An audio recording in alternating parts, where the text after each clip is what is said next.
Russian president Volodymyr പുട്ടിന് നേരെ വധശ്രമമെന്ന് സംശയിക്കുന്നതായി രാജ്യാന്തര മാധ്യമങ്ങളുടെ റിപ്പോർട്ട്. പുട്ടിന്റെ ഔദ്യോഗിക വാഹനവ്യൂഹത്തിലെ ലിമസീൻ എന്ന കൂറ്റൻ ആഡംബരക്കാറാണ് തീപിടിച്ച് കത്തിയത്.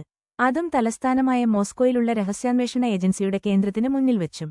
പുട്ടിന്റെ നാളുകൾ എണ്ണപ്പെട്ടുവെന്നും മരണം അധികം വൈകില്ലെന്നും ഉക്രൈൻ പ്രസിഡന്റ് സൈലൻസ്കി പറഞ്ഞ് ദിവസങ്ങൾക്കകമാണ് വാഹനവ്യൂഹത്തിലെ കാറിന് തീപിടിച്ചതെന്നതും ആശങ്ക ഉയർത്തുന്നുവെന്നും റിപ്പോർട്ടുകൾ പറയുന്നു. ശനിയാഴ്ചയാണ് സംഭവമുണ്ടായതെന്നും യൂറോ വീക്കിലി വ്യക്തമാക്കുന്നു. ലിമസീന് തീപിടിക്കുന്നതിന്റെ വീഡിയോ സമൂഹമാധ്യമങ്ങളിൽ വൈറലാണ്. യുഎസ് മധ്യസ്ഥതയിൽ യുക്രൈനുമായുള്ള യുദ്ധം അവസാനിപ്പിക്കുന്നതിനുള്ള ചർച്ചകൾ പുരോഗമിക്കുന്നതിനിടെയാണ് വധശ്രമമെന്നും ദുരൂഹമാണ്. പുട്ടിന്റെ വാഹനവ്യൂഹത്തിലെ കാറിന് തീപിടിച്ചതിന് പിന്നാലെ തീയണക്കാൻ അടുത്ത കടകളിൽ നിന്നുള്ള തൊഴിലാളികൾ വരെ ഓടിയെത്തുന്നത് വീഡിയോയിൽ കാണാം. കാറിന്റെ എഞ്ചിനിൽ നിന്നാണ് തീയും പുകയും പുറത്തുവന്നതെന്നും ഇത് പിന്നീട് ഉള്ളിലേക്ക് വ്യാപിക്കുകയായിരുന്നുവെന്നുമാണ് റിപ്പോർട്ട്.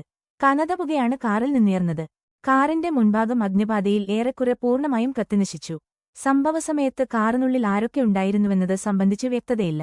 അഗ്നിബാധ പെട്ടെന്ന് തന്നെ പുട്ടിന്റെ യാത്രകളുടെ ചുമതലയുള്ള പ്രോപ്പർട്ടി വകുപ്പ് കൈകാര്യം ചെയ്തുവെന്നും ദ സൺ റിപ്പോർട്ട് ചെയ്യുന്നു. 2,75,000 പൗണ്ടിലേറെ വിലയുള്ള ഓറസ് സെനറ്റിന്റെ ലിമോ റഷ്യൻ രാഷ്ട്രീയത്തിന്റെ വലിയ അധികാരചിഹ്നങ്ങളിലൊന്ന് കൂടിയാണ്. പുട്ടിൻ പതിവായി ഉപയോഗിക്കുന്ന വാഹനം കൂടിയാണ് ലിമോ.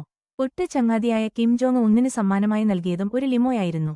72-കാരനായ പുട്ടിന്റെ ജീവന് ഭീഷണിയുണ്ടെന്ന ആശങ്കകൾ ശരിവയ്ക്കുന്ന റിപ്പോർട്ടുകളാണ് റഷ്യയ്ക്കുള്ളിൽ നിന്നും പുറത്തുവരുന്നത്. സ്വന്തം സ്റ്റാഫുകളെ പോലും പുട്ടിൻ വിശ്വസിക്കുന്നുണ്ടെന്ന് തോന്നുന്നില്ലെന്ന് പുട്ടിന്റെ മുൻ അംഗരക്ഷകൻ അടുത്തിടെ വെളിപ്പെടുത്തിയിരുന്നു. മുർമാൻസ്കിൽ ചടങ്ങിനെത്തിയപ്പോൾ ഔദ്യോഗിക ചടങ്ങുകൾക്കായി നിന്നിരുന്ന സുരക്ഷാ ഉദ്യോഗസ്ഥരെ പുട്ടിന്റെ ഫെഡറൽ പ്രൊട്ടക്ഷൻ സർവീസ് ശരീരപരിശോധന നടത്തിയതിന് പിന്നാലെയായിരുന്നു ഈ അഭിപ്രായപ്രകടനം. പൊതുജനമധ്യത്തിലെത്തുമ്പോഴെല്ലാം പുട്ടിൻ ബുള്ളറ്റ് പ്രൂഫ് വസ്ത്രം ധരിച്ചാണ് എത്തുന്നതെന്നും റിപ്പോർട്ടുകളുണ്ട്. പ്രത്യക്ഷത്തിലും പരോക്ഷമായും പുട്ടിന്റെ സുരക്ഷയ്ക്ക് സൈനികരുണ്ടെന്ന് ഉന്നതനെ ഉദ്ധരിച്ച് ദ സൺ റിപ്പോർട്ട് ചെയ്യുന്നു. ക്രെമലിന് കൊട്ടാരത്തിനുള്ളിൽ തന്നെ പുട്ടിന് ശത്രുക്കളുണ്ടെന്നും ജീവൻ സുരക്ഷിതമല്ലെന്നും റിപ്പോർട്ടുകൾ അവകാശപ്പെടുന്നു. ഇത്തരം വാദങ്ങൾക്ക് ബലം നൽകുന്ന പ്രസ്താവനയാണ് യുക്രൈൻ പ്രസിഡന്റ് സൈലൻസ്കി നടത്തിയതെന്നും വാദമുയർന്നിട്ടുണ്ട്.